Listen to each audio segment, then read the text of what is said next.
Sur les parts des saints. Sur les parts des saints, une émission présentée par Ruth Davodou.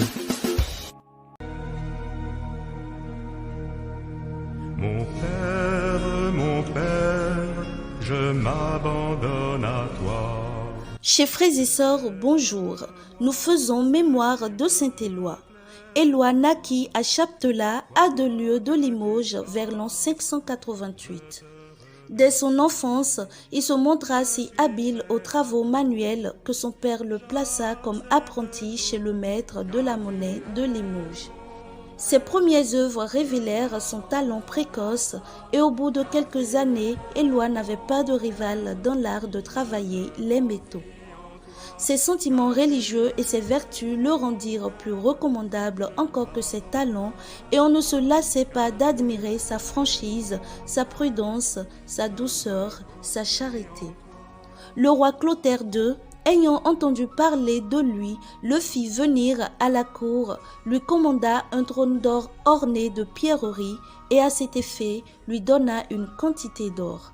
Le travail fini, Éloi se présenta devant le roi et lui montra le trône.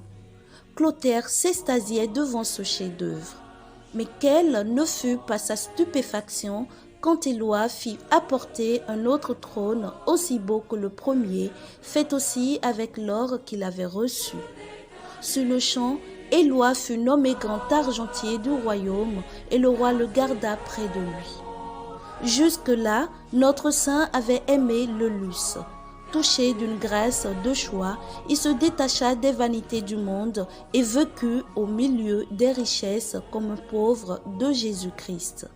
Son plaisir était de faire de belles chasses pour les reliques des saints. Mais surtout, il aimait les pauvres. On ne saurait se figurer tous les trésors qui passèrent par ses mains dans le sein des indigents.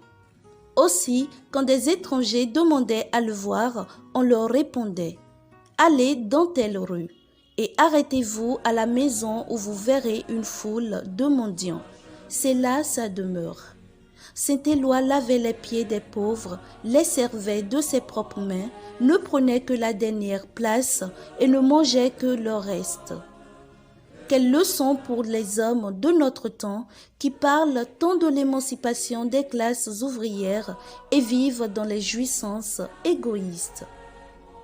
Chose incroyable, quand Saint Éloi n'avait plus d'argent, on n'était pas rebuté pour cela. Il donnait ses meubles et jusqu'à sa ceinture, son manteau, ses souliers. Saint Éloi se vit obligé d'accepter l'évêché de Noyon.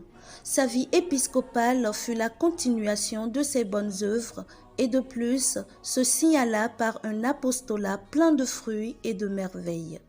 Il mourut le 1er décembre 659. La conversion profonde et le service de Dieu à travers celui des frères et sœurs, voilà ce que nous enseigne la vie de ce grand saint. Ce sera tout pour votre émission de ce jour. Passez un excellent mois de décembre, une excellente journée et à demain.